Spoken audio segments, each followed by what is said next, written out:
Welcome to Religion Zero, number 30. Look at that. On point. So, Religion 30, I think we're talking about Puritanism. And this came up because I know before we've referenced Puritanism a lot, Yes. and other things. And we've also talked about, like Gnosticism and mysticism and all those types of isms. And so I thought doing a deeper dive into Puritanism, because I also think it's pretty culturally relevant today, and why it's still kind of dumb. But first, let's do some weekly recap, see what's going on. Brooke, what's going on in your neck of the woods? Not much. Out here in Wales, we're out of lockdown. Finally, I haven't really had the chance to enjoy much of it. I have been back in the gym this week, which has been a great joy. So I'm looking forward to that tomorrow morning at 6 a.m. But yeah, some of the pubs are back open and a couple of the social places. So I really should be getting out. I'm dealing with a couple of personal issues with my finances. I'm expecting some payments to come in. They're late. So I'm just kind of following up on that. But yeah, I'm doing pretty well. And, I get to wear, I'm finally back in my knitwear. I do enjoy my good knitwear outfits for this fall and winter. So glad to be back in fashion. Beautiful, beautiful. Do you feel your gains coming back already? Yes, and my losses. I'm down another hole on the belt, so I'm going to have to get some new belts soon. That's nice, man. But I mean, if you wear gym shorts forever, you don't even need the belt. That's the best. Yeah, you just pull on the string, and it's, yeah, save some money, save some time. Amos, what's going on in your neck of the woods? Absolutely nothing. Amen. Back to you. Just kidding. No, I don't know. Minnesota's in snow right now. Yeah. It's snowing in Minnesota and water is wet. Big announcements. Yeah, not too much going on here. I got some stuff sorted out where I'm starting up a new job next week, and we'll talk about this on our show as well. I will be beginning the COVID-19 vaccine trials next week. Ooh, spicy. Yeah.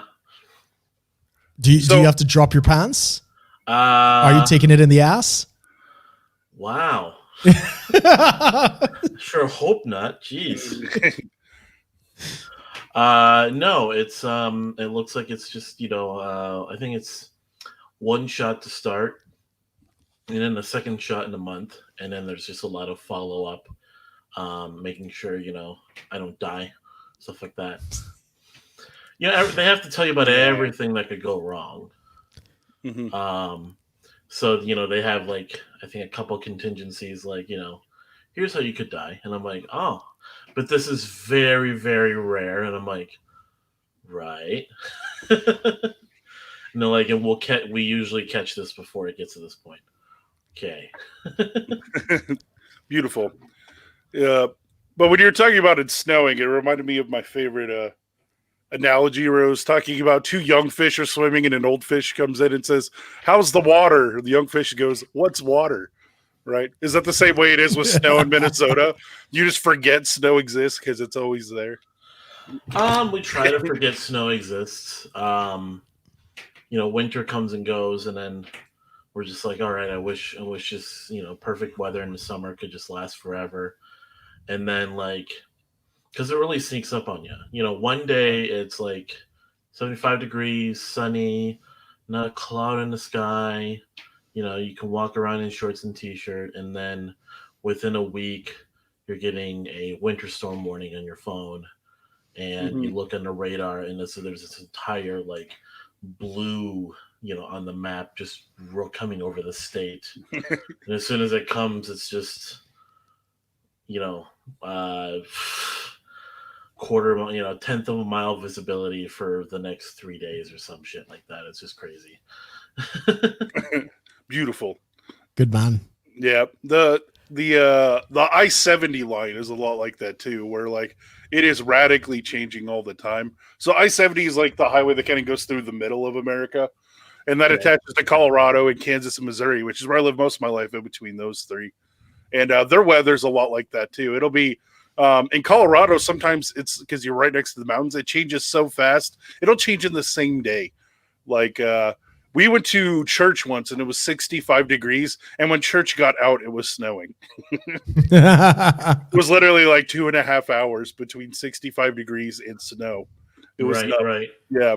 Just because, we were like, 20 minutes from the mountain. So you just get random rushes of crap and you just deal with it. It was awesome. But it's hilarious watching a bunch of snow and a bunch of old ladies in like sundresses and shit come out and like heels, like having to walk through snow to get to their car. Deal with it. You gotta, you change your heater and air conditioner multiple times in the same day. It's crazy. Yep. Oh, yeah. Good times. For me, I think this week's been interesting. Last week we talked about me being sick, and this week has been all catch up. And one of my coworkers quit, and so they divvied up all of their clients to me and my other coworker, and we got like 7 new clients this week on top of catching up for my 3 days of sick last week. So this week has been brutal. I think I clocked in like 52 hours of work, which you're not allowed to do, but wow, they wanted me to do it. I'm doing it. Like, it's a little bit of a fuck you, pay me. So we'll see. Yeah. We'll see how that plays out, Jim. But this weekend's cool. I'm getting a lot of the Airbnb shit figured out. Yesterday, I got some security systems installed. I was just telling Brooke that right before we started. And that was fun, being able to risk death at the fear of hiring someone to do it for me. Dealing with ground wires and all that good fun. But that's pretty sick today. I got a lot of... Today, we're pretty much finishing it up and we're going to open it. So that's what I'm excited about. Right. good. Last second shopping stuff, and boom, we're gonna try to put it on the website and see how long that takes. Blessed. Congratulations. So purity culture. Do you guys have any experience with purity culture or puritans? Have you ever had any of those in your life? I'll start with this. When I was back in the church that I was involved in back in Trinidad and Tobago, now Trinidad and Tobago is a Caribbean island.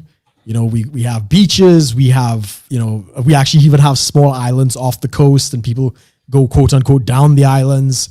And, we go out in the boat and it's all water sports and not the crazy water sports. I mean, like actual water sports. And, we have this kind of ocean culture, girls in bikinis and, guys in their board shorts and all sorts of things. And I grew up in that. With my family, my cousins, their friends, everybody would get together on these boat trips and whatever. Anyway, at some crazy point in this church I was involved in, I think that the wife of the preacher came up and made a statement upon the lines of, a man cannot have a woman in a bikini without experiencing lust. And I kind of stopped there and I was like, that's bullshit. Like, seriously, I've had my cousins and all sorts of things. Even my mom at one point walked out in a bikini and I wasn't lusting after my mom. Like, where do you get this information? And I said, no, that's not true. I grew up around that and whatever. I can't say that I struggled with lust when I was a young boy. And her response to me was along the lines of, oh, well, you're just a degenerate. You're just a reprobate. You've been so overexposed and sexualized, it doesn't even matter anymore. And again, it's this, this unrealistic expectation about what our lives are supposed to be reflected as. That amongst many, many other examples, but yeah, that's the kind of levels of insanity. And I'd remind the point that, in the Garden of Eden, in that whole narrative, we were fucking naked, right? There was no clothes, right? And that was the state of innocence. So it has nothing to do with how much skin is being exposed. But, again, with all classical religious and purity movements, that's a point that's lost on them. For sure. Amos, do you have any good Puritanism, purity culture stories? Yeah. The big one, I think, for me, just being the young guy in the panel. Not for long. That young whippersnapper over there. Yeah. Not for long. What, are we getting a fourth panelist? Is No, you're getting older. That's all I'm saying. Okay. But we're not. Yeah. So, I remember in church we had Purity Month, Ooh.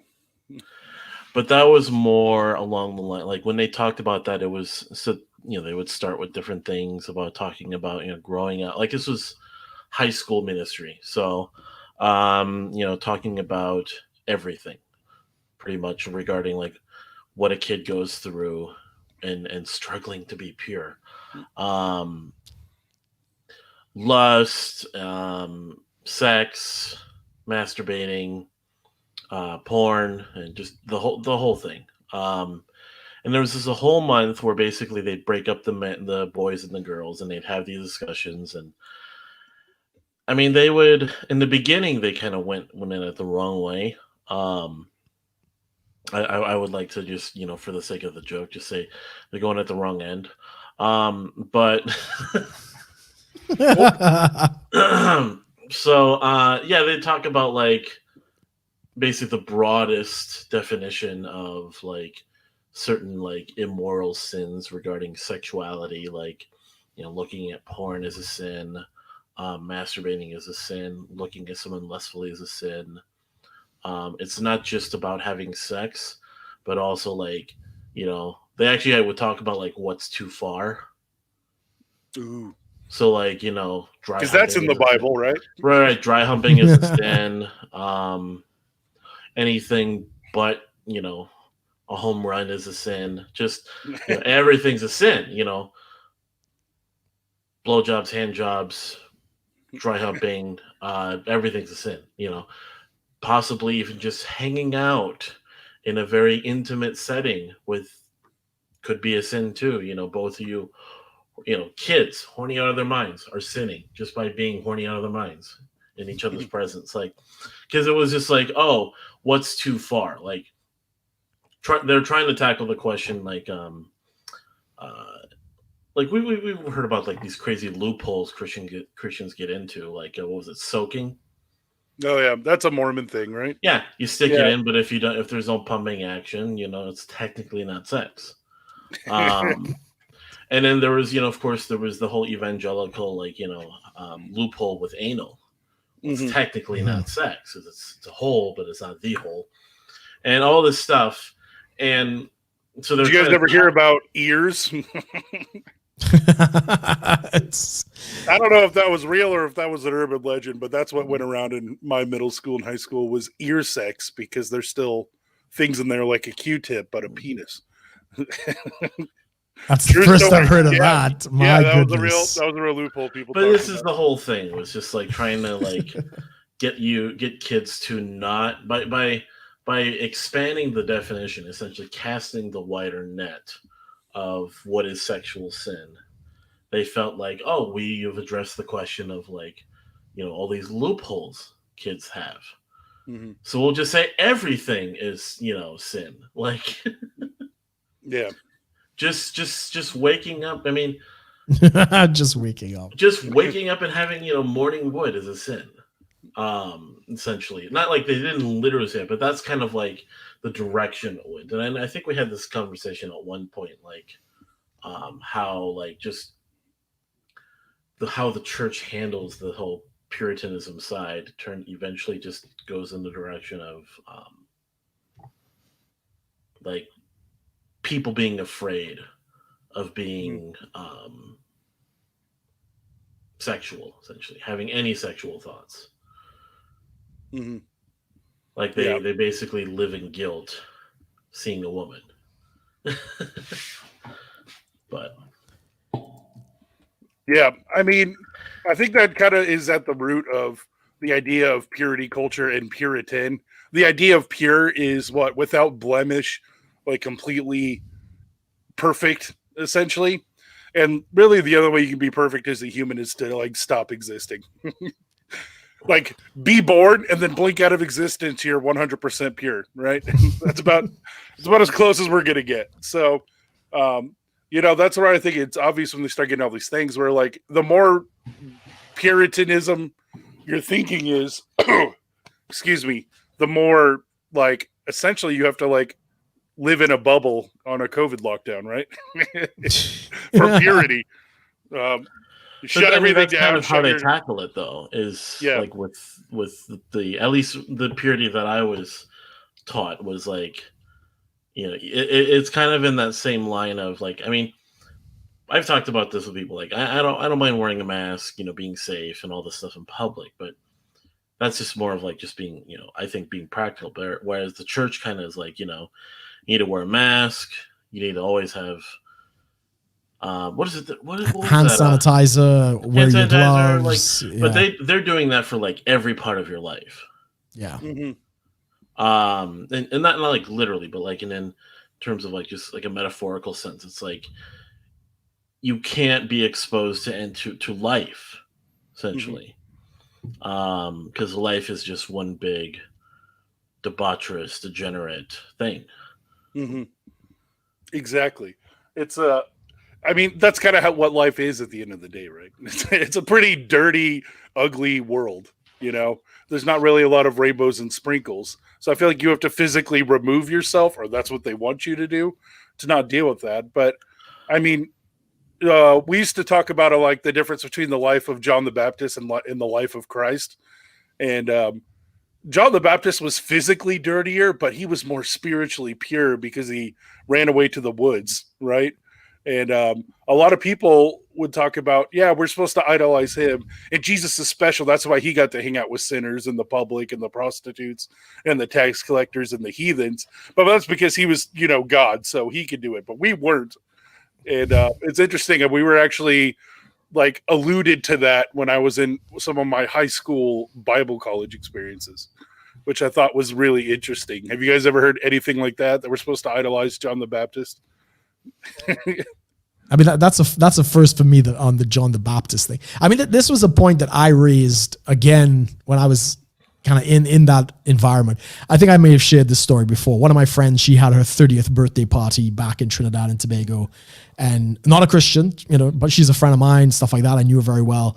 And she had a birthday party at a pub, and I went to the pub and I had myself some Guinness, and there was another person from the church at the pub there with me, a bunch of young girls from the pub, and they went and tattled back to the pastor like, "Oh my God, we saw Brooke in this place drinking Guinness." Right? Yeah, like, oh my God, it's thing. And it became a massive incident. He and I had this massive exchange on Facebook publicly about this whole thing. And he's like, I said, I went to celebrate my friend's 30th birthday party as an accomplishment. I had maybe 2 beers or whatever the case was. And he's like, oh, well, why did you stop at 2? You should have had the whole case. And, just like, just nonsense. And at the end of it, I spin around and be like, oh, so basically you're accusing me of being a wine bibber and a friend of sinners, right? That's basically what it comes down to, right? Yeah. And they really couldn't argue after that. So going to your point, Cog, if as a Christian, they aren't laying those charges of Christ on you of being, a glutton, a drinker, a friend of sinners, being affable with people and actually caring about people, not with a religious agenda. Mm-hmm. You have more in line with the Pharisees and the Sadducees and even John the Baptist, which is technically an Old Testament prophet, that looked at all these people and basically considered them dogs. The Gentiles were dogs, women were inferior. But these were the people who were in church all the time, knew the scriptures by heart, fasted more than most Christians today, were given to missionary work. They were doing all these things that the church would probably applaud to this day. And yet Jesus is there saying, you're dead inside. So keep that in mind, when people start judging these things. Yeah. I think you bring up a good point, though, that purity culture really at its core is Pharisaical. Pharisaical, right? Yes. Yeah. You care a lot about the law and what people are doing, right? It's like inherently on the judgmental. outside. Yeah. Yeah, man. What about the appearance of evil? Yeah. Well, I mean, it's also ironic because I think it talks about that, Satan masquerades as an angel of light. So actually, the most evil things are the things that don't look evil. There's not a lot of bad guys that go, I'm the bad guy, let's fight. That doesn't happen a lot in real life. Mostly it looks like something really nice. Like I always think of the analogy of religion. Like Yeah, yeah, exactly. The Pharisaical person looks like he's pure. The purity and And he the kills God. Puritans. Yeah, exactly. It's they live their life on law, right? But we're supposed to live through grace. It's a really obvious pattern I see is the more those people care about like works and behaviors and controlling people, the more they read the Old Testament way than the New Testament. Yeah. They like the laws, they also have very, very poor self exploration, right? Part of the Pharisaical heart is also being hypocrites, right? Yes. I sin, but you guys sin way worse. I'm glad I'm not you, right? I was gonna say exploring yourself is degenerate, isn't it? Yeah, I guess.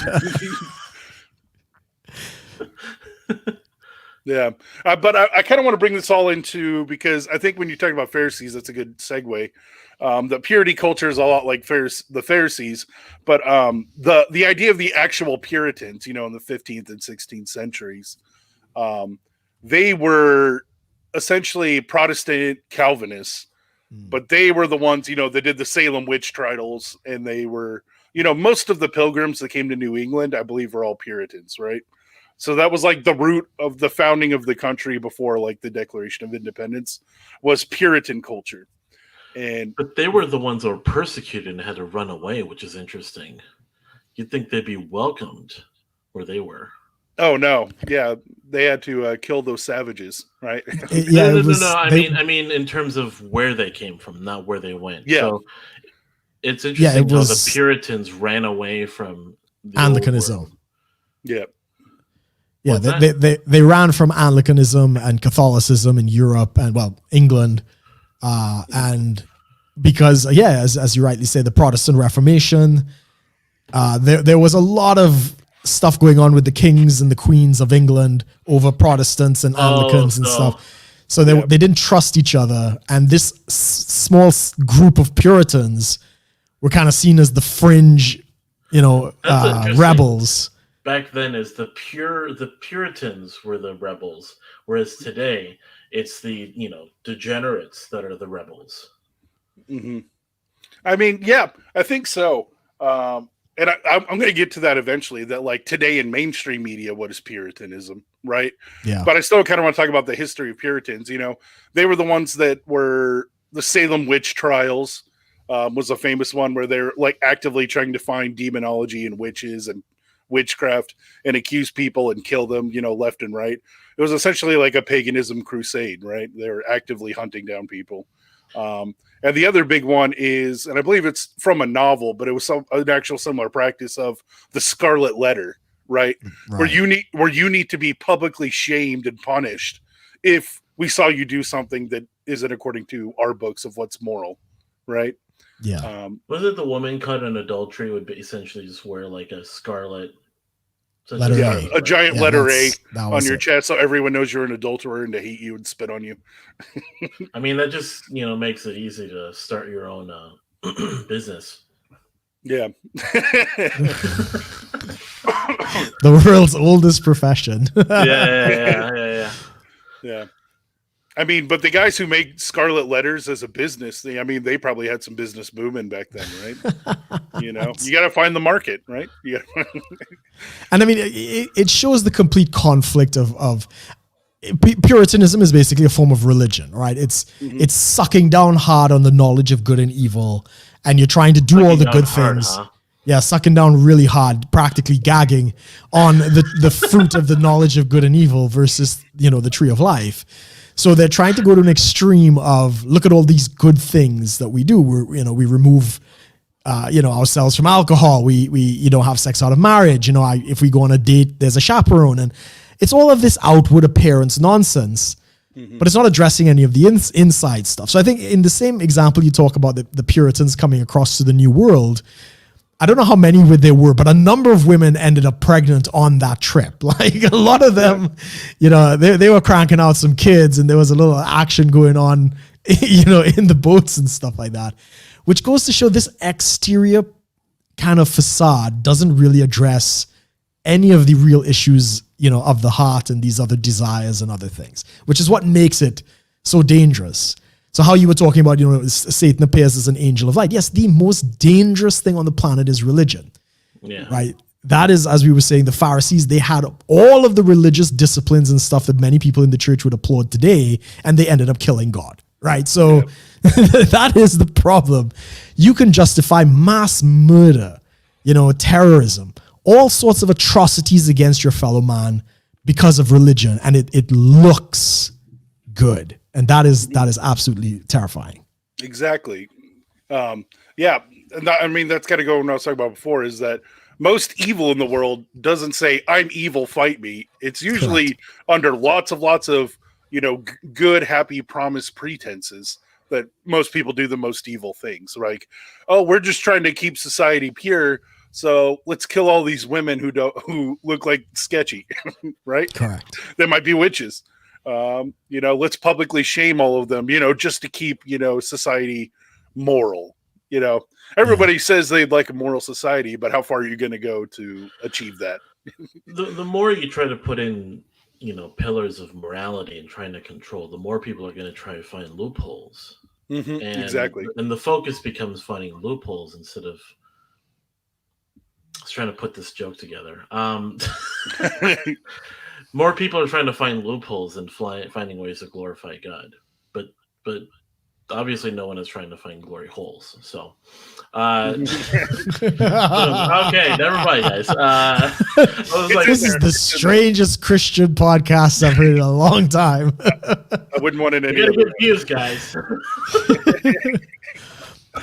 But I mean, Amos, what you're saying is exactly right. This whole thing about glory. That's what. Basically, everybody wants to know the rules. Everybody wants to come right up to the line. So I mean, I don't know if any of you guys know about in Miami Beach. I know it's in New York as well. There is a cord. There is a thin cable line that runs around a certain area of New York, and I think it's pretty massive. It's pretty massive, and it's basically for the Jews who on Shabbat, you're not allowed to do any work and you're not really supposed to leave the house.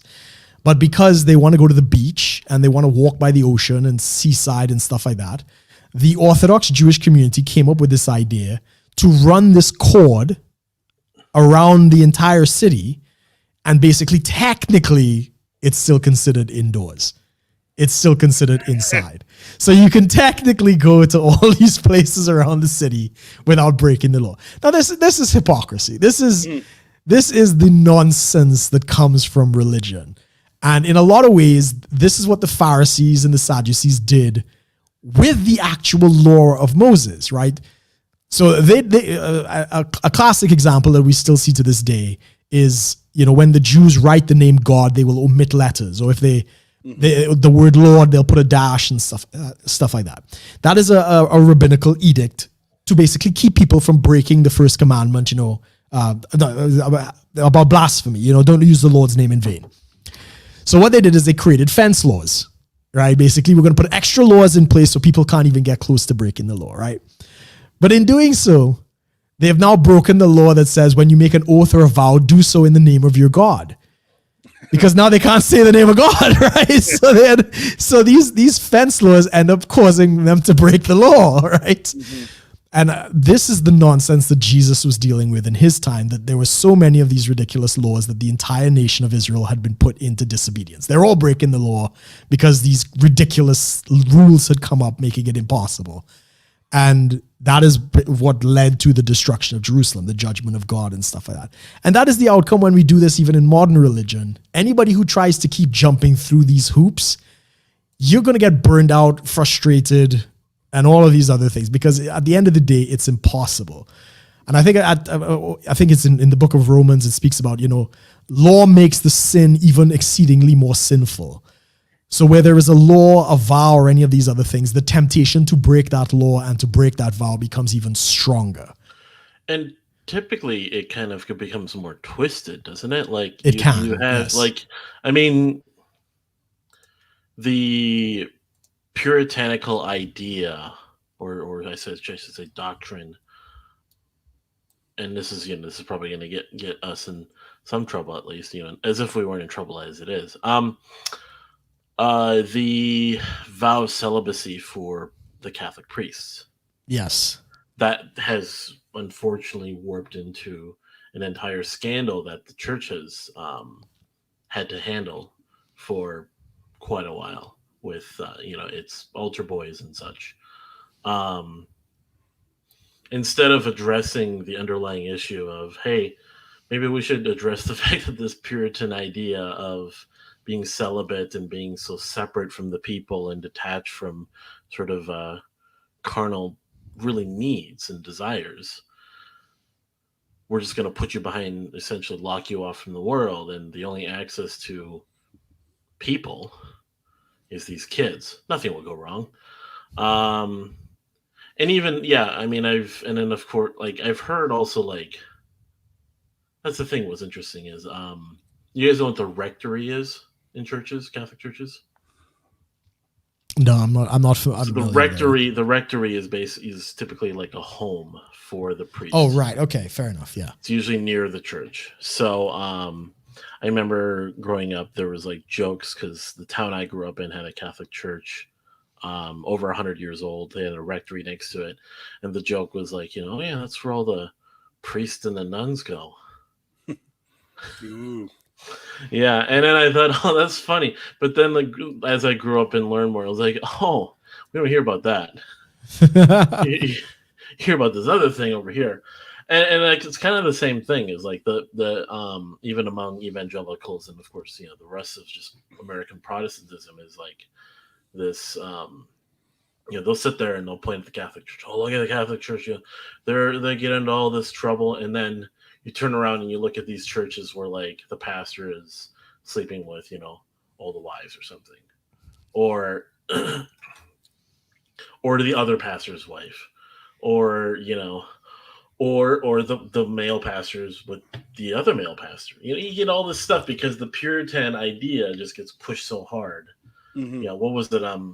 That map that showed like the Bible Belt, and then it showed also overlaid with the gay porn belt, right? The porn search or something. Yeah, and there was like all these other belts on top of it, basically showing like the places that claim to be the most pure and religiously, on point, so to speak, or just have some of the most degeneracy that they claim to be against. Yeah, it kind of one of the analogies I give for Puritanism. Sorry, man, I got something stuck in there. It's going to happen a lot. But one of the analogies I always give, and it's also something that Joe Rogan says all the time, is like every time you try to control humanity, it's like trying to make vegan cats, right? Exactly. Have you guys ever seen that? The call to make your dogs and cats and pets vegan for the environment.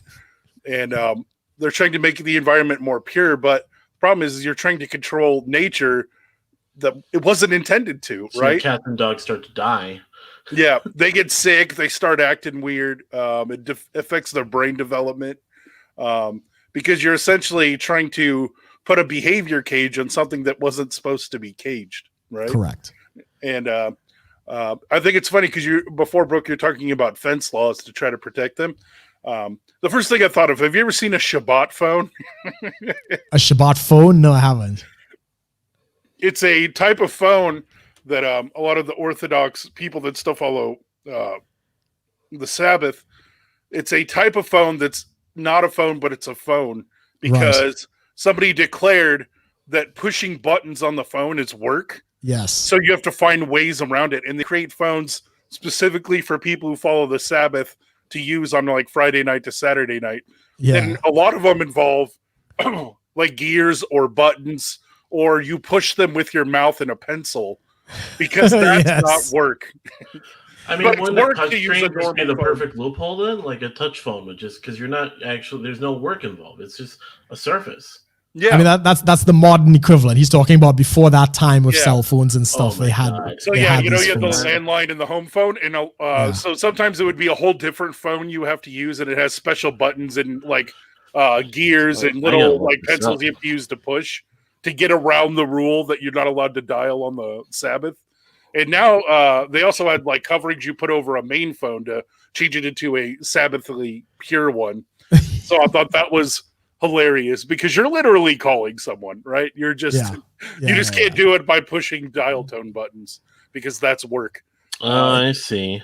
Yeah, exactly. In fact, I think in some Orthodox homes they hire Gentiles on the Friday to Saturday night to do certain things in the house, like turn on the lights, flush the toilet, there's a word for that. I can't remember what they're called, but there's actually, they make good money doing that every Friday to Saturday, laying out the table, washing the dishes, whatever, like menial jobs and stuff. Yeah, that's a thing. That's I would just think without getting too orthodox about it, like you would allow yourself, like, okay, if you want to make that extra effort, like, okay, so what do we have now?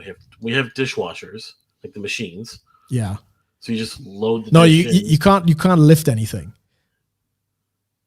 No, I understand that, but I'm saying is if they had a more basic definition of work, like going to work, clocking in, getting paid, that kind of work. No. The definition for what is not permitted is anything that was required to build a temple, which includes lifting things, moving things around, and actual physical labor. So that is the grounds. Making a phone call doesn't build you a temple. Yeah, but you push things or you work to do those things. The call itself is fine. But the actual labor to do anything is what's now with the loophole. So what if you wanted to build a temple on Shabbat and you use machines to do it? Because you're technically not the one doing the lifting. There would have to be a voice-activated bulldozer. Yeah, you somehow you got to activate the But work, that's the thing. So what if I'm sitting there I program a bulldozer to build a temple on Shabbat. And you're just watching, right? Yeah, I'm just watching. I'm sure that would be. I'm not an Orthodox Jew, so I can't say, but I'm sure. But you understand? Yeah, this is. Well, yeah, we already get this. Like, this is the sort of the folly of the thing. Is like, what's the point of this? Like, yeah, why do you go to such lengths to? They're trying to follow that, but is it like what happens if a Jew just has a more liberal definition of it? Yeah, they have, as I said, Orthodox Jews are different from secular Jews, right? So, but are there Orthodox Jews that would allow them to do at least the basics and not do work? No, that Orthodox Jews probably not, but they have secular Jews that don't really adhere to all of that. But they're not going to 100% maintain that, though, are they? I can't. And this is all hypothetical. So, isn't getting up lifting? I would assume so. Even getting dressed and stuff like that, there's. But it goes back to the main point about what we consider pure, what we consider holy, and I trip up a lot of people with this question, like what does it mean to be holy? And they'll be, it means to abstain from R-rated movies and not to smoke and not to drink. And I'd spin around and radiant. Right, is maybe to get jack tanned and juicy as fuck. Like, is the glow of the tan making you holy? Like, what makes you holy? So religious people always list out things you do to be holy. Mm-hmm. And my response is, before anything even existed, God was holy. Before there were any R-rated movies to avoid, any cigarettes not to smoke, any drugs not to snort, God was holy before anything existed. How did he do that? And of course, they can't answer that, right? Because this purity. Yeah, there we go. Pure water, right? Is better than the tap water I'm choking on right now. Sponsored by Quaker Oats. Yeah. I did want to point out real quick that if we could Shane Tiger Gin here real quick, he's going to go work on the Sabbath, so he's getting his scarlet letter. And nobody associated with him. He's now a bad person. All right. Right. Shame. Shun him. So what I was saying is how is it that God was holy before any of these things existed? And God was holy because it was part of his nature. He is unique. He is unrecognizable to anything else in existence. That's what makes him holy. So when he says, be holy as I am holy, he's not talking about works.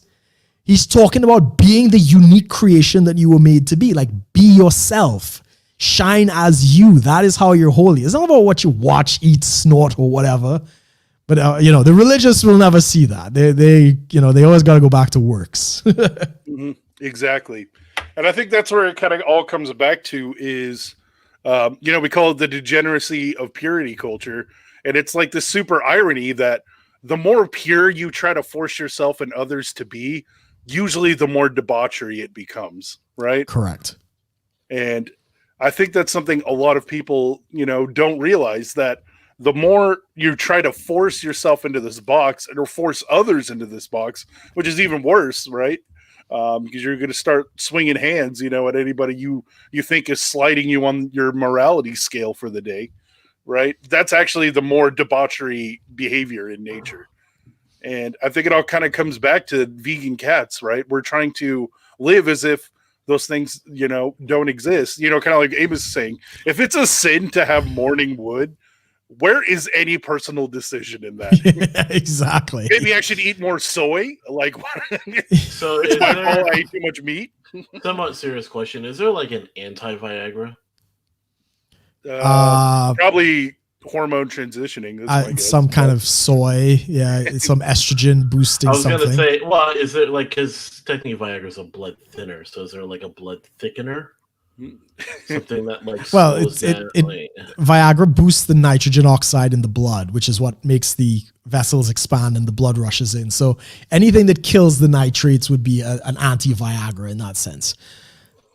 Oh, yeah. But yeah, I don't know why we're having that discussion. There's a good history lesson in that. Is your erection lasting more than 4 hours, Amos? You really should call a doctor, So what he's getting at is, do we have a choice in the matter of getting a boner? It's like, well, if there was medication that could prevent you from having a boner in the morning, then yes. Hey, speaking of cornflakes and Quaker Oats, those were specifically used to try to control male sexuality, right? Yes. Kellogg's went ahead. He discovered that red meat was was promoting virility and horniness. So he invented cornflakes as a method of controlling male sexuality. You're absolutely right. Yeah. You're welcome. How crazy is that?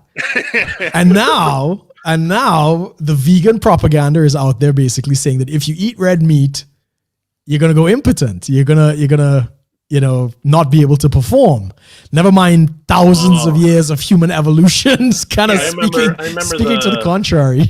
Remember the old PETA commercials and advertisements? The worst. They would show like some happy couple running on a beach, and they're like, vegans have better sex or something like that. Yeah. PETA. And then in the bottom, we totally hurt animals, but don't talk about that. Oh, man. That's the thing. It's like, so that's what's interesting too. PETA, being the big vegan, the big animal rights group, has had some of the worst animal rights violations and stuff that they've done that they found out they actually do more harm to animals than they would ever like to admit to. Yeah. I mean, that's also a common example of people try to go vegetarian or vegan to save animals, but how many millions of rats are killed in corn and wheat farms, right? You have to exterminate a lot of crap every time you want to go farm some wheat. How much forest is taken out to grow quinoa? Yeah. No, monocrops are a real problem. It's not just rats, gophers, all sorts of rodents, insects are sprayed. The hunters have guns to keep, deer, wolves, sheep, whatever off the land. It's mass death that comes from monocrop agriculture. So, yeah. And the truth of the matter is, if we did not herd the cows, they would not exist out in the wild. There's no such thing as a wild cow. Right, this is something we've genetically made and docile. It would be torn to shreds the minute it got outside the pen and wolves and other things got their hands on it.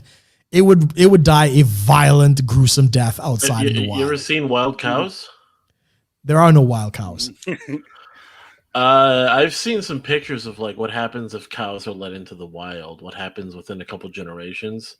They tend to become this very weird looking animal. It's a cow, but it's bigger, and it looks feral almost. Okay, it would have to see that. I'd love to see that as well. So it's in the form we have now, it would not survive generally outside. But I mean, we could discuss that after, Amos. Let's not go off on a biological Cow exploration. Well, I don't know, man. There's something to it, but we're going down the Joe Rogan path here. Oh yeah, pretty soon we're gonna have to start talking about DMT and chimps attacking people, right? Yeah. There we go. The best hot topics for any podcast. But I mean, I think it's obvious that whole line of Pharisee to Puritan to purity culture, right? Yes. I think we could all see that kind of line, and I think a lot of those get addressed to, I guess, the conservative side of the history of American politics. But I think recently, and let me guys think if you agree, that's kind of swung a bit. What do you think today's purity culture is like from a cultural standpoint? I don't see much of it, especially in Europe. You don't see as much of it. Mm-hmm.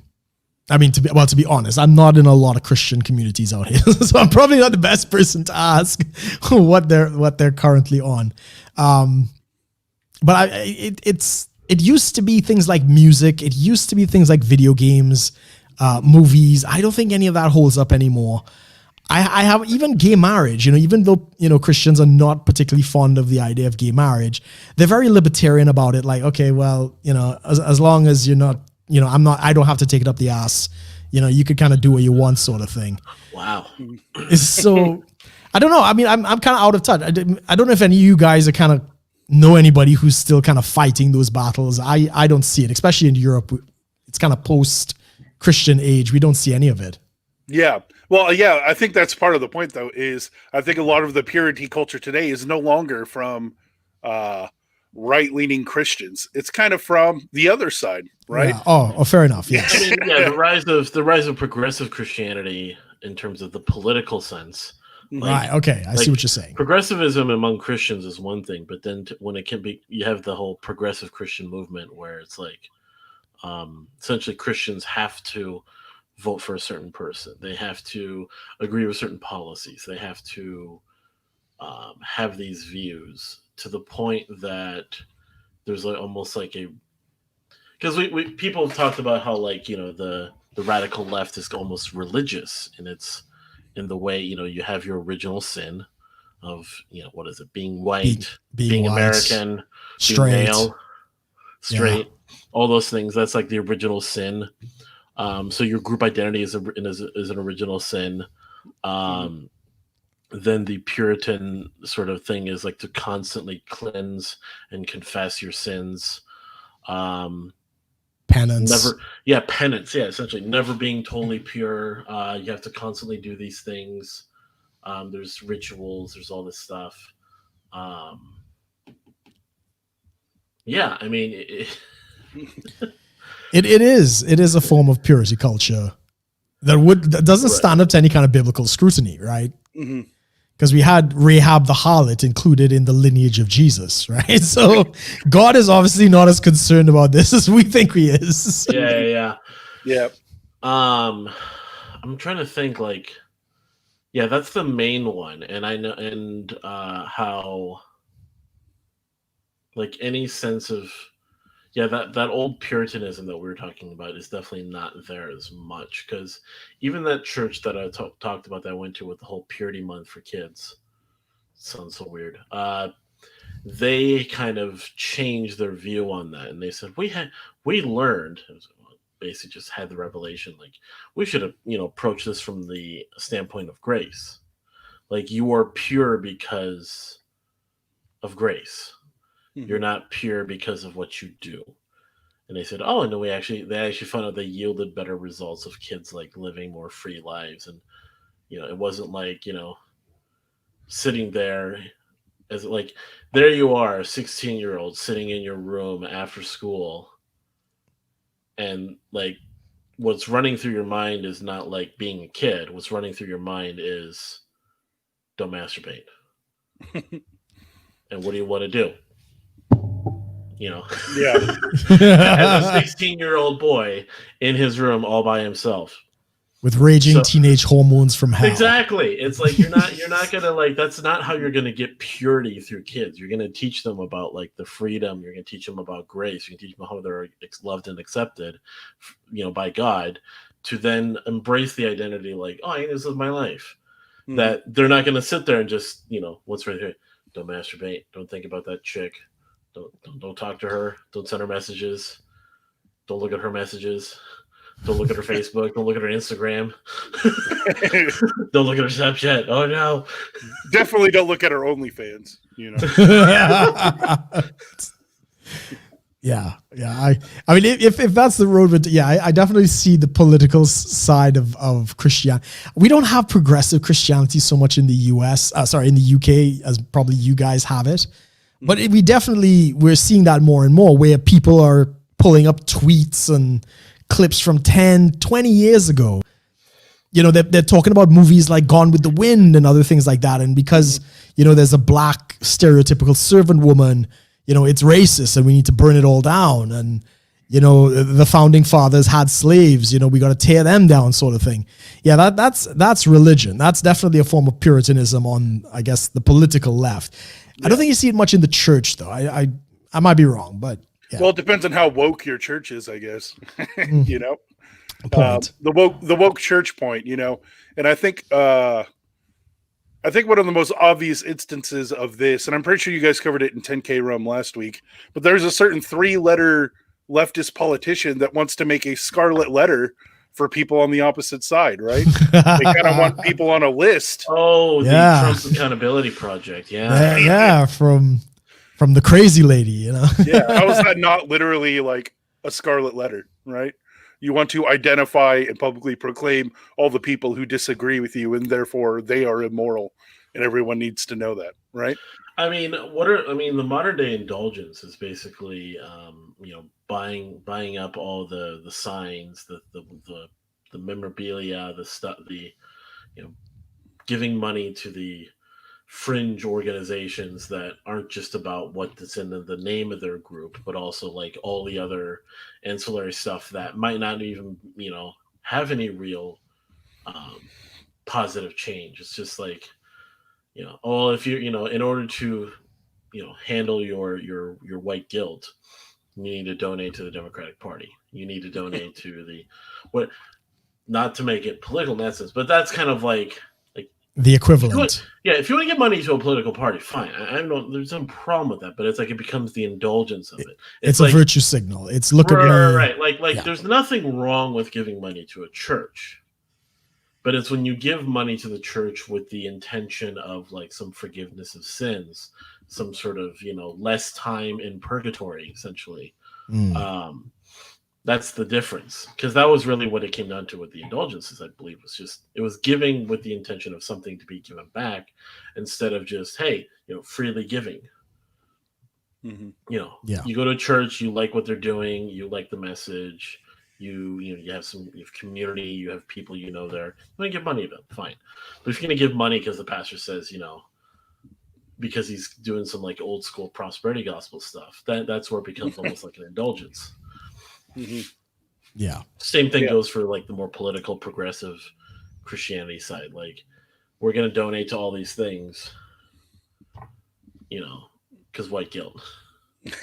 Exactly. Which to me, especially that part, because if you think about it, what is it? 5/6 of this podcast was born white devils, right? Wow. And that's the thing. There's another thing with that is, it's not just about, in line with kind of what they'll talk about, like, oh, the whole thing with, the original sin of being born white. I'm only half, and I'm thrown in. Yeah, there where too. do you go? Yeah, it's like I'm thrown in there too, because of the ever-changing definition. Because that's kind of almost like denominationalism. Their interpretation of the word spreads into a denomination. They do the same thing with progressivism.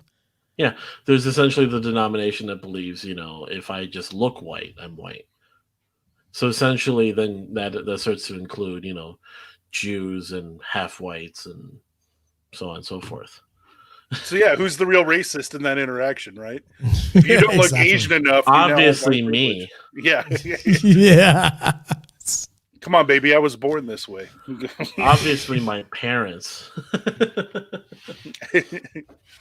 Yeah. How dare your mom marry someone that she wanted to and have a kid? How dare she bring Complete that bile degeneracy, into I the tell world? you. Yeah. It's almost like we should have racial purity and not intermix, right? Whoa, It feels like whoa, that's what they're whoa, going whoa. towards. And there goes the stream. Yeah. Yeah. But I mean, But it's funny what side that's coming from, isn't it? that is coming from what, used to be the advocates for, free speech and all these other things. It's all flipped. And now they're legitimately looking for segregation. So that's actually very true. But I wanted to quickly add to the point you were making about the different ways, as a young boy, 16 years old, and he's only focusing on, don't touch my dick, don't grab the lube and all this other stuff. Right. 16-year-olds don't use lube. They don't know any better. Yeah, it's true. They probably raw dog it at the end of the day, or they pull out a sock or something. But anyway, I do want to point out, just, it's not all doom and gloom. Self-control is a fruit of the Spirit, right? As a believer, you do have the power of the Spirit in you that will give you self-control. Now, it might take some time, right? And you may have a habit or even an addiction to watching porn, masturbation, whatever the case might be. I was going to say, as is the case, the power is in your hands. Yeah, fair enough. But self-control is a fruit of the Spirit. And if you're a believer and you're struggling with those things, trust the Christ in you. As the Spirit grows in your life, these things tend to break away and you have more and more control over your sexuality. And it is important to find healthy expression for that, as we've been discussing. It's like a balloon, like a balloon. You squeeze on one end, say, right, no, there's somebody outside on a motorcycle. You squeeze one end, like, okay, no porn, no masturbation, no sexuality, You squeeze, but it just, wow. it just explodes and expands on the other side, and it Wait, finds what are expression. we squeezing here? A balloon. I'm sitting here, Double like, checking. here we are talking about. I'm sitting here like expecting you to like pull like a cucumber. It's like, okay, kid, so what you do here? No. What part of balloon didn't you hear, bro?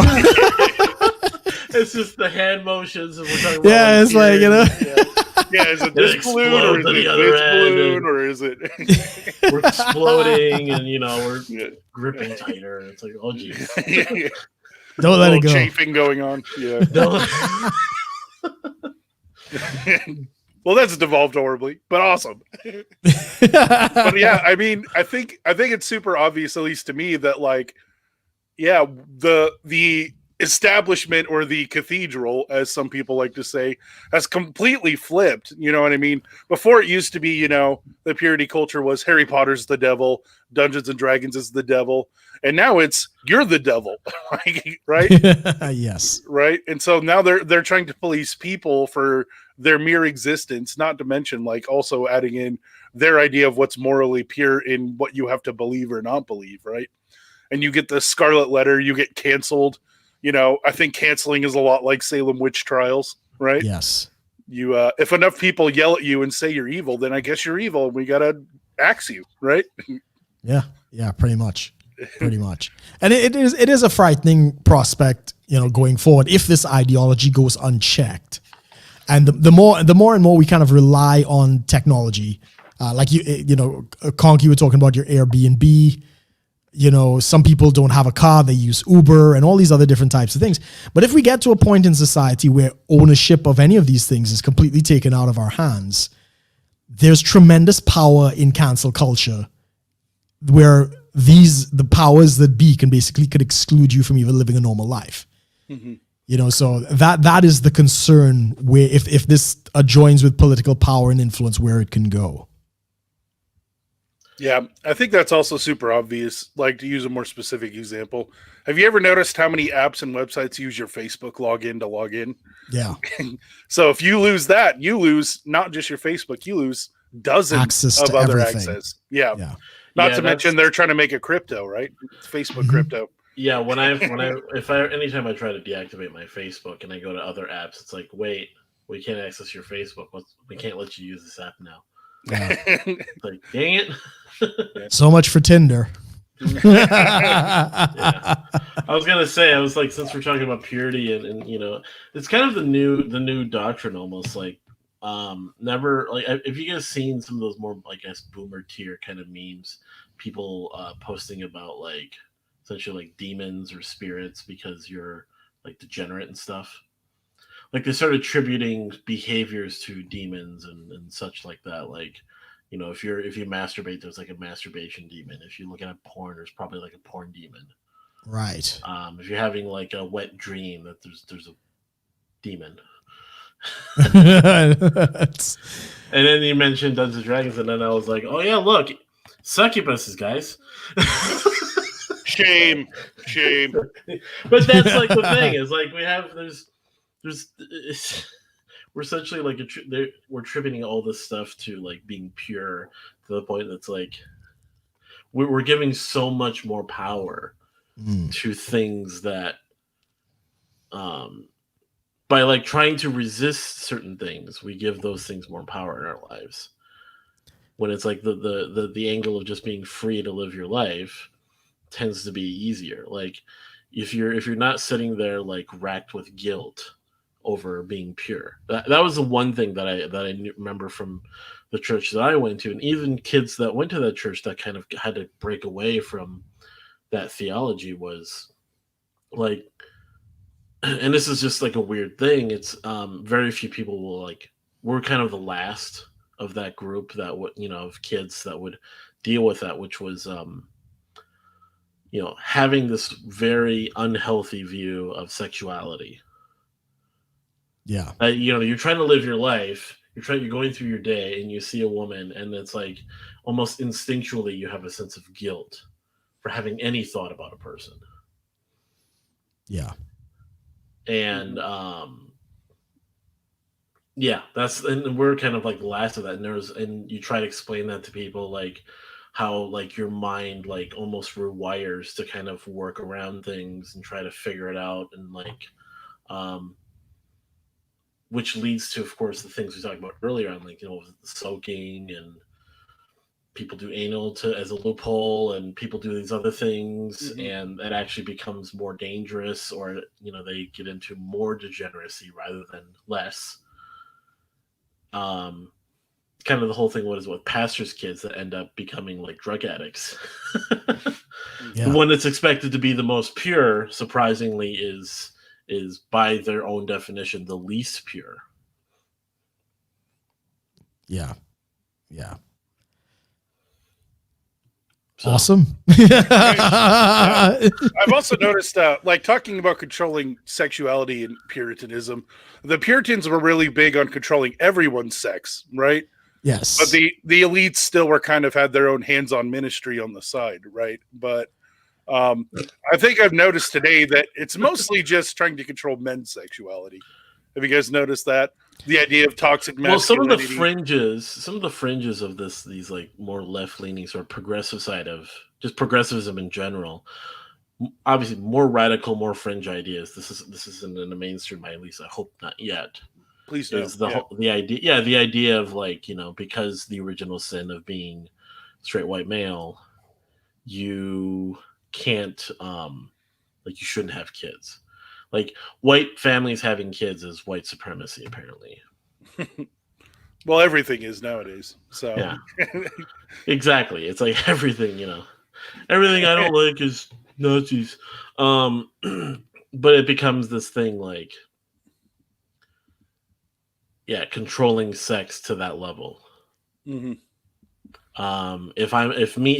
So, you know, like we said, I'm recognized as a white man.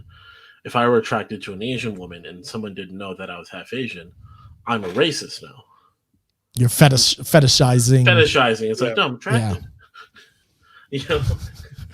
Our culture is not your cosplay, Amos. Hey.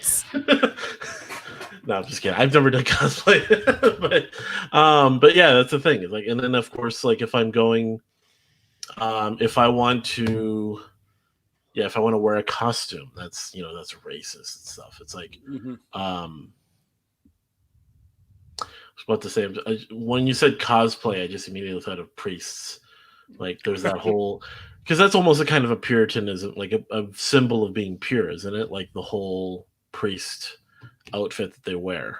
Yeah. It's supposed to be. Yeah, sure. So Red Crusader brought up something. Let me click on it.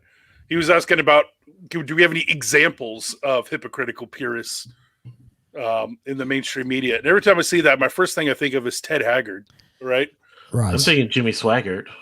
Yeah, Swaggart was one. Haggard was the one with the gay relationships. yeah, he was doing meth with gay hookers on the side of him, Right. talking about Swaggart was with focus on the prostitutes. family purity. Yeah, Yeah, Swaggart was prostitutes. I mean, there are a lot of them. There are a lot of them.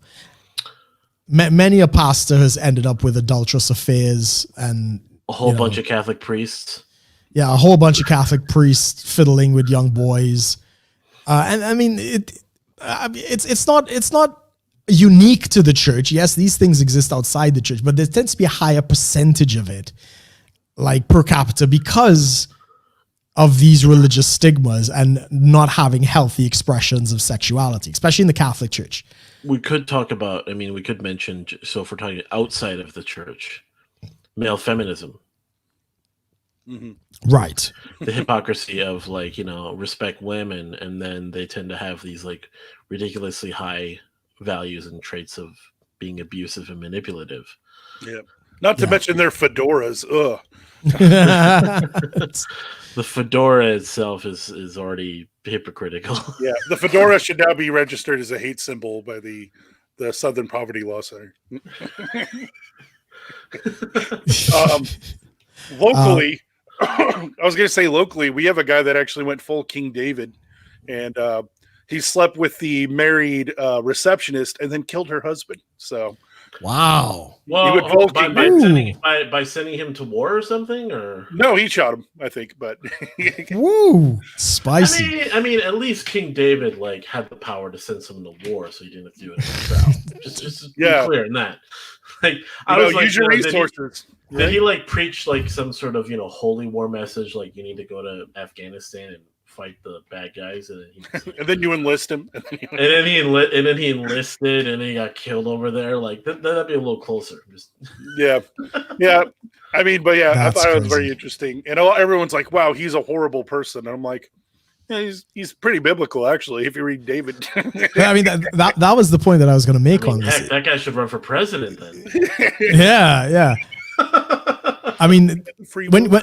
when you look at the lineage of Christ, you see a lot of very broken, sinful people that you would not expect. As I've already said, Rahab the harlot, of course, King David was another one who was an adulterer and a murderer. You know, there are some pretty dodgy, you know, but again, it goes to show that God is probably not as concerned with a lot of these things as we think he is. And this is the danger. Like Red Crusade is talking about these holy rollers always regress into degeneracy. And he's quite right. If they think that holiness has all of this stuff to do with, look at all the good things I do and look at all the bad things I don't do. Right? That's really squeezing down on that balloon really tight on one side. But believe you me, it's going to burst and it's going to come out somewhere. And that's always, you know, what comes out of it. Yeah, squeezing and bursting. Hey, miss, were you just putting out a balloon power symbol? How could you? Yeah, Man. I think it's silly how everybody thinks these are like whenever everybody talks about Puritans and witch trials, they say, "Oh, that's old news," right? You know, or do that. But I mean, you can either say history repeats itself or at least rhymes with each other or something like that. But I mean, those thoughts don't really go away. Just like we were talking about Gnosticism. Yeah, technically the Gnostics were 1700 years ago, but there's still plenty today, right? Yeah. It's just a new flavor of the month of it from the same ideology. Eating candy is degeneracy. What's that? It's like eating candy is degeneracy. Like, because and we know some people, Brooke, that like, I mean, so like you work out because it makes you feel good. You want to get in better shape. Like, there's no like obligation or sort of push for, like, you know, if you don't work out, you're in sin or whatever. Right. Yet there's almost like it's obviously not like self-flagellation like Martin Luther did, but there is like almost an element of like, you know, beating up your body among some Christians who kind of have like a fitness gospel almost. No, it's not. It's not to deter from fitness, but they have this idea Sure. like, oh, if you're not fit, if you're not like actively, beating the crap out of your body by eating healthy and just like working out 15 times at whatever, how many times Yeah. a day, like the spirit can't operate through the flesh easily. Whether it's through preaching or performing heal people who might get into like faith healing and stuff. It's like I gotta like beat the crap out of my body, and I even would kind of operate under that assumption back when I was in high school and I was first learning about the idea of like faith healing, divine healing and stuff. Was I tended to like be the most focused and better at like praying for people after the gym. Right. Because I had this idea like, I'm like more spiritual because my body's so beaten up. Right.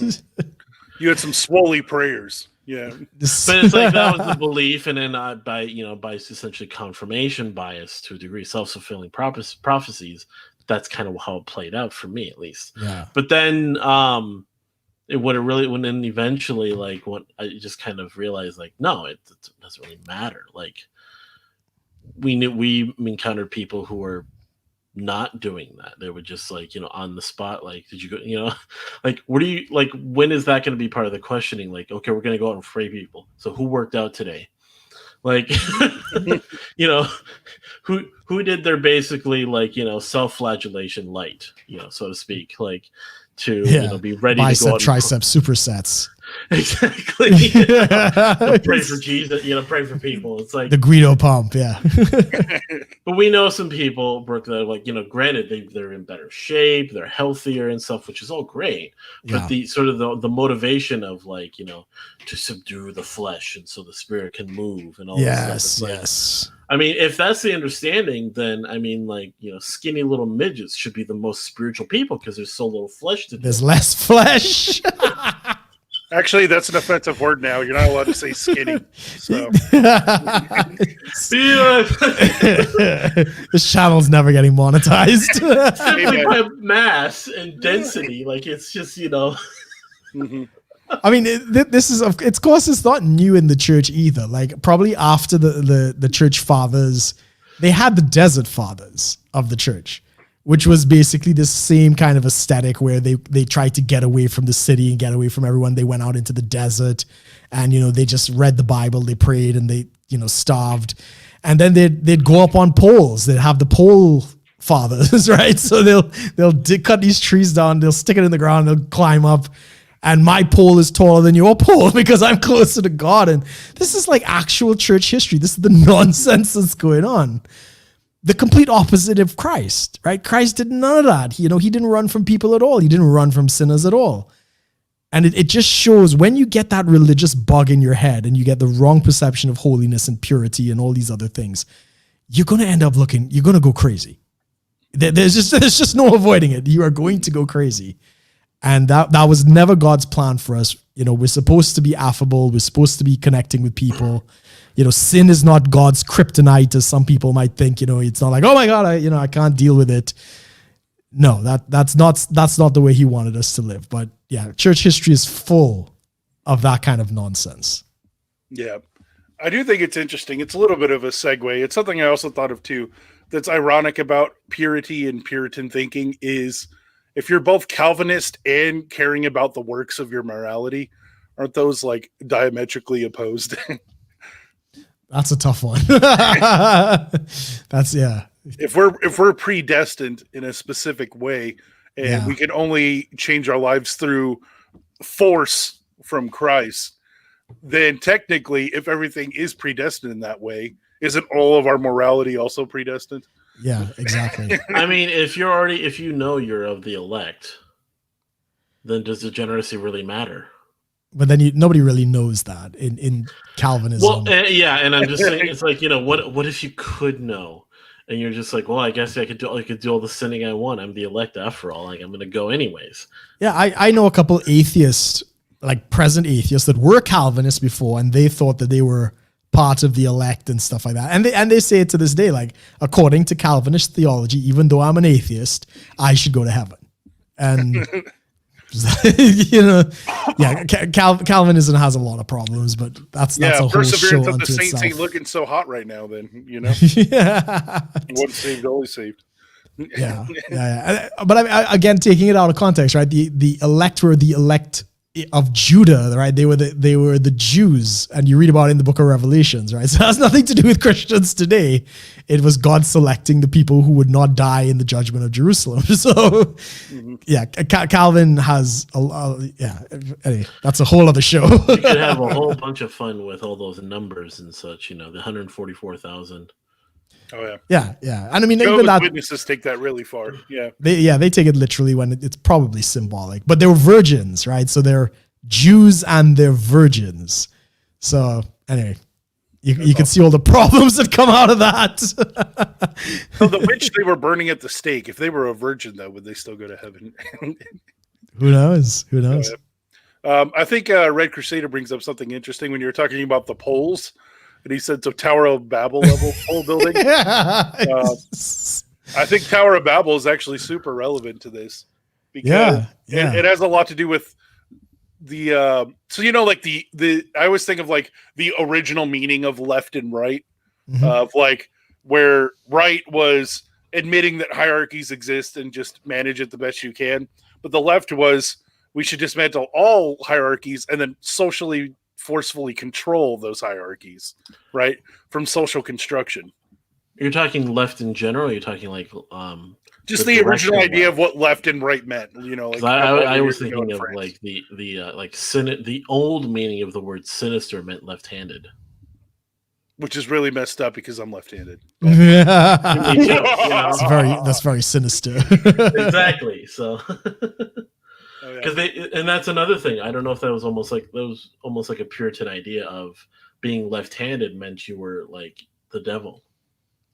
Yeah, there was something with that in the Middle Ages. If you were left-handed, something either you were a child of the devil. But even in like within the last few hundred years, there was like in some Catholic schools, some old ones, like they would correct you to write with your right hand. Like, so there was something with that. I can't remember. My dad, because he's left-handed, they forced him to write with his right hand for a while. Right. They would the nuns would come out with the ruler and slap your left hand. No, you don't write with that hand. Yeah, I remember. I can't remember what it was, but there was something in the Catholic Church about the left-handed people. I don't know what it is. But I mean, again, this is the kind of what in the eyes of that doctrine, whatever it is. Writing with your right hand is considered holy, while writing with your left hand is considered unholy or wrong, whatever language you want to use. Sleeping in your stomach could be worshiping hell and the devil, whereas sleeping in your back is to face heaven. Right. Okay. Well, that was another one. They would tell kids you'd have to sleep facing up in the ceiling with your hands like this. So you're dead. This is almost like a gesture of blessing and sort of accepting God's grace in your life. Or a vampire. Yeah. Whereas if you were a kid and you just certain like I sleep on my stomach, so I'm obviously been worshiping the devil my whole life. We knew it. But that's the thing. It's like they think because hell and all this stuff. So there's just all this stuff. Like if I sleep on my side, am I worshiping purgatory? What's happening here? Abraham's you're gonna be in purgatory forever, man. Yeah, I'm a side sleeper as well.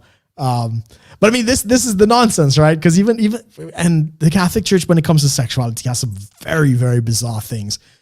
Like missionary sex was like the only permissible sex. I remember that because it's intimate. Else. You could actually see the person, and all this kind of nonsense. Doggy style is bestiality, man. Literally for fuck's sake. Yeah, I was gonna say for fuck's sake, man. But that's like the Jehovah's Witnesses have the same thing. They have the same problem. And it's because, look, what all of this boils down to at the end of the day is you do not really trust the Christ that is in you. If you trust the Christ that is in you, you do not need all of these fence laws and rules and other things. Now, I agree. We all have to grow into that voice of understanding and discerning the Christ in us. So yes, it's not a problem. Early young Christians, they're learning whatever. You give them some pointers and, don't do this, don't do that. But as you become mature, you don't need all of that. Yeah. But the problem is pastors, teachers, priests, monks, everything. you cannot, you would not have an institution if people really trusted the Christ in them. If you do not get people to come back to you for help, guidance, and all these other types of things, you're kind of pointless, right? Your organization doesn't stand. And that's why they have all of these other rules and all these other things. I mean, speaking of Jehovah's Witnesses, with that, just another story. Someone I went to school with told me when they were growing up, like their father would time them for how long they were in the shower, and if it was too long, the assumption means you was touch yourself. Yeah, exactly. They would have this whole thing about it, and I was like, really, like, so. Little Timmy, we're trying to save the water and your soul. Exactly. And I was like, what? You know? That was probably one of the first things I ever heard about, like, Jehovah's Witnesses. Granted, it's probably more of like a more radical part of it, but it was so random, like showers? Really? Yeah. I mean, this is something else. The Jehovah's Witnesses and the Calvinist, and even the Muslims to a certain extent, they have a hook, because there is no assurance of salvation in any of these streams, right? Apart from Islam, there are certain things that I will not repeat on this stream that will definitely get us in trouble, that kind of guarantee you getting to heaven and getting your virgin brides. But outside of that, there is no. That stuff. Okay. Yeah. Outside of that, there really isn't any guarantee. Unlike Christianity, you know, we can have faith, and you know, we have the word, and this is how you know. I mean, you're going. But with everybody else, they don't have that. So that's how you can control people's behavior. I mean, that's gotta suck for us though. Like, even among our craziest theologies, we can't have a blast while going to heaven. What? We're talking about that. We can't have a blast. Oh, no problem. Good heavens. Good heavens, Amos. Out of the stream. It's well. I figured we talk about it without talking about it, you know? Yeah. I think a lot of this also has to do, especially when you're trying to control and herd other people into specific moralities. Yeah. I think this goes a lot into the concept of freedom versus security, right? Yeah. What was it, Ben Franklin, that said those who sacrifice freedom for security deserve neither? Neither. And a lot of this moral policing that Puritanism does is all about security. You know, you're trying to lock people down. One of my favorite sayings, I don't remember what it was in a book once, and they said the only difference between a fence and a cage is a matter of degrees, right? Interesting, yes. So when you're putting in those fence laws, which you were talking about before, like you're just slowly over time caging people into things, right? Yeah, or yourself, as the case might be. Yeah. Yeah. And so, right. I mean, if you want to live your life in a cage because you're scared of everything, cool, I guess. You know, you do you. Wink, wink, nudge, nudge. COVID lockdowns, but now, do we have anyone waiting to ask questions or? Not at the moment. No, Red was just asking some in the chat, but I was about to say, I was almost thinking, like, when you said herding people into morality and such, there's almost like an opposite effect in some cases. Because Brooke, you talked about how the whole thing. What was it? The missionary sex is the only spiritual way of having sex, and according to the Catholic Church, yeah. Somebody has read songs. Exactly. Was it according to the Catholic Church? Because I remember, because this was people that. So, like, one of the things we've seen where a lot of very interesting, I guess, almost sects of Puritan type of ideas tend to come out of. I mean, they're not limited to just like the U.S. You get some really interesting ones that come out of like some of the African churches too. That's kind of where I think we saw that the whole thing with like different positions in sex was among some connections we had with the African churches. Yeah. So they, like, as I say, you know, not to get too grotesque, they also oppose certain sexual positions. Like in Nigeria and stuff like that, you know, if you're having quote unquote doggy style sex, that's actually of the devil and all this other kind of nonsense. I mean, this is where you can get in even to like, what was it? Uganda started like outlaw, like the level that by which they pursue this Puritan idea is they ban gays, like gays just existing in general, like they get beat up in public. Yeah. Sodomy laws and stuff, just to put that out there. Yeah. But there's Uganda. almost like an opposite thing that I've seen. Like you see some crazy like Facebook video or some crazy idea. Like I don't know if we've heard about those crazy like pastors that talked about a cure for diseases came from his seed. Yep. That's almost like another direction of like Puritanism. It's like taking such a degeneracy and disguising it as purity. That's another interesting thing too. Yeah, I mean, I the story of Elijah that raised the dead boy to life by basically laying on top of the boy. I know a pastor who said that to a woman who was sick, and basically said if he would lay on top of her, whatever the anointing or whatever would transfer and heal her, and he basically laid with her. No, on top of her. So the story was dead boy. Yeah, that he interpreted it as laying with her. Then no. He knew the fuck. He knew what he was fucking doing. So he said, "Oh, I'll lay on top of you, and the anointing will transfer." And anyway, he ended up banging it out with this chick, and caused a big scandal. He knew what he was doing. So yeah, there is all sorts of potential for abuse, and this is of course the problem with looking to men, right? Looking to these leaders and so forth as the be all end all of your relationship with God, when that's not what God wanted. God wants us to have direct fellowship with him. We fellowship with the church, and yes, we get guidance from the church, but they're not there to command our each and every step. We have to learn to grow and walk where we truly are self-controlled, which is the gift of the Spirit. We can control ourselves. You don't need anybody else to tell you what to do. That's the show of maturity of the Christian. Red Crusader's talking about the whole thing with having to go to church. So this is like I missed that. The purity of then maintaining rituals in your life and routines. Like you have to go to church, you have to pray so many times a day, you have to pray before you eat, you have to like do all these like traditions and rituals. Like we, for how progressive Christianity is today in many parts of the US, they still have like just new ways of pushing purity through rituals and routines. Yeah.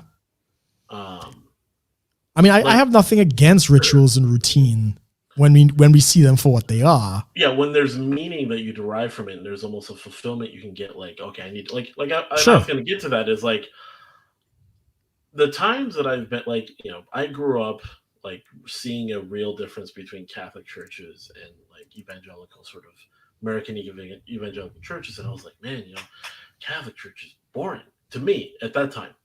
Now, if I'm going to mass, for me, it's, I'm not sitting there like, sort of, I've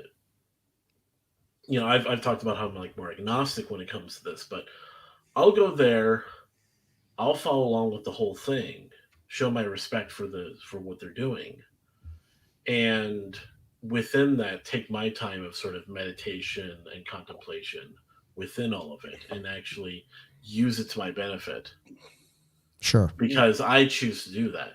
Whereas before, I just thought like, oh, it's just, it's a lot of, stand up, sit down, kneel, pray, stand up again, say these things, do these procedures and all this stuff. And I kind of thought it was just all this stuff. It's like, it's just, it's almost, it's like religious OCD. Mm-hmm. Yeah, whenever I think about ritual, I always think of Christmas trees. Like everybody does it, but nobody knows why the hell they do it. Right? The original of like Yule logs and old pagan traditions and stuff is really lost on people, right? Or you can talk about Halloween. Everyone knows that's where you dress up and you go drinking or you go get candy, depending on your age, right? Yeah, but we've chosen to like have fun with that. We're not making it some sort of purity ritual or anything. Like I'm not, if I don't put up a Christmas tree, I'm not going to be like scorned by the church as hating Jesus. Yeah, well, I'm thinking more of the instance of people just do it because you do it. Like that's what's culturally acceptable. So like when you're at church and you're doing the sit down and stand up and repeating the Lord's Prayer and doing communion and doing all these things, a lot of people just do it because they go, it's church. Just like you go, it's Christmas, we got to get a tree, right? But you don't have your meanings behind it, right? Exactly to that point, that even though that, yes, they're doing this tradition so long, and it is an ancient tradition. The church has been doing this for 2,000 years. But at the same time, you can see that as people became more self-aware, people were able to read the Bible more and stuff like that. Suddenly, especially in the Catholic Church, they started to attach sin to not doing these things. And my response to that is like, well, the early church had none of that. The early love feast and stuff like that, when people were gathering in houses, they didn't have any of that. So what you're trying to tell me is that all of those people were in more, was it menial sins or whatever? This is when it starts to get, it becomes manipulation and control at the end of the day, which, that should not be seen in the church. Yeah. It reminds me of the parable of the sinner versus the Pharisee, praying.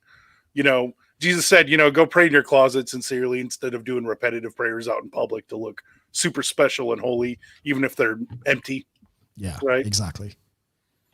And it's funny how many of our church traditions are based on repetition publicly. Right. And that's why I kind of said, nowadays I'll just sort of use it to my benefit where I can. Instead of kind of trying to distance myself and detach from being the one guy, the one the one 14-year-old atheist that reads the Bible condescendingly in the tape. You've seen that meme, the tape. I'm not going to be the guy that's like I'm just sitting there okay, I'll respect it. I'll just use it for my benefit. Am I sitting there contemplating the sacraments? No, I'm sitting there contemplating the beauty of the place, the atmosphere, and the silence, and thinking of just different things. Maybe the occasional joke about may the Lord be with you, and also with you. And I'm sitting there thinking, Jedi.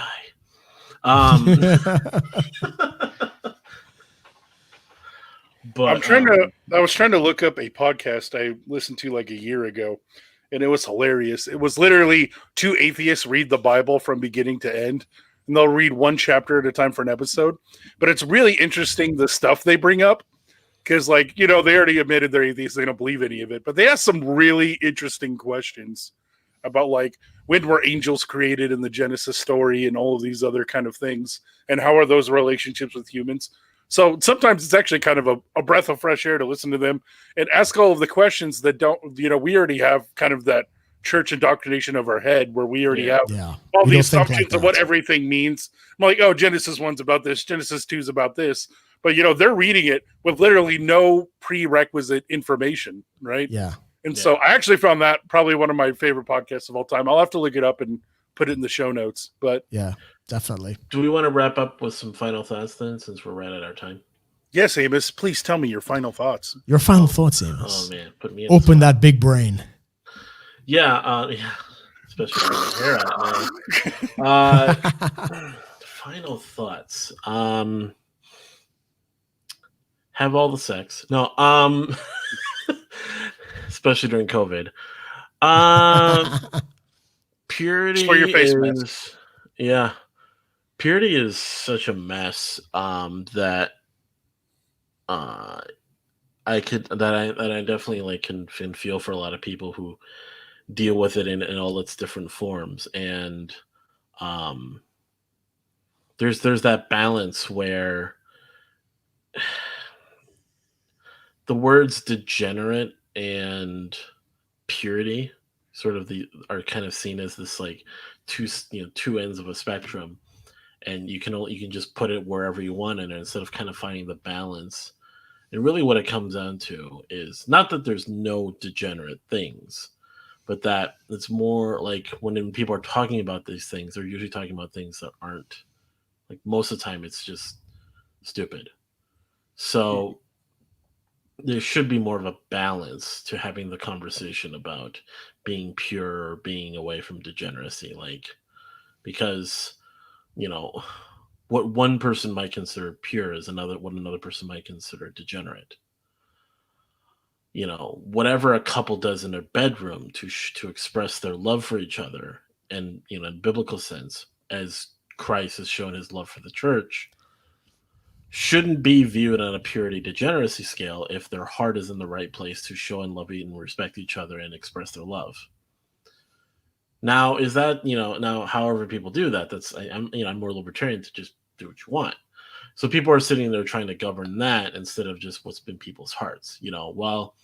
Well, Brooke maybe has a couple of Guinnesses at the bar, but he's enjoying, communion with friends, and he's talking about good stuff, and there's joy, there's laughter. That's not degenerate. That's in a sense a kind of purity, and we've even gone as far as, like, we'll say that's almost like a type of worship, because you're glorifying God by living your life. So, thank you. It's the compliment I always wanted. But I need TP for my bunghole. Oh, you gotta. No, I'm sorry. I am Cornholio. Sucks. So, degeneracy and purity most of the time comes down to the intention of the people engaging in whatever activities or what's in their heart. But glory holes are just degenerate all the time. So, depends on what side of it you're on.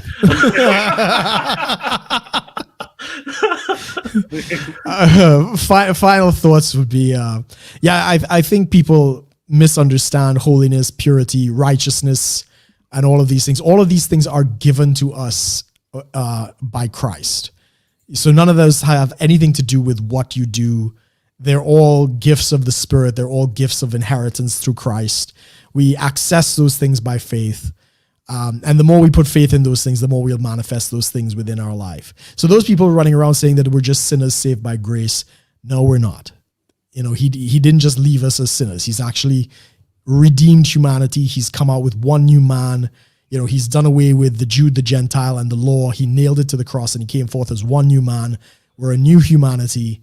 In fact, that he loved his body so much, Christ took it with him. And forevermore, our humanity will be interwoven with the Godhead. And if we would just start to rest in that rather than trying to beat our flesh and beat our desires and, just punish ourselves at the end of the day with austerity, and put more faith in, look, maybe Christ is really steering the ship. Maybe we can trust him. He will guide our desires. And even if our desires seem wrong, just trust him. Eventually those things will fall off, and he'll bring you into a life of freedom and joy that he plans for you. So trust the Christ in you, and all of these things will follow. Amen. I would say final thoughts, right in line with that. Hold on. Man. The act of trying to force other people into purity is actually the most debaucherous thing. And I think that's kind of what we all hit on here, is you're living your life by works and forcing people to do the works you think are appropriate. So whenever in your mind you think, oh, look at that guy. That guy's messed up. He needs Jesus. I'm way better than him. Then you've literally committed like all of the biggest heresies that Jesus hated. Right then and there, right?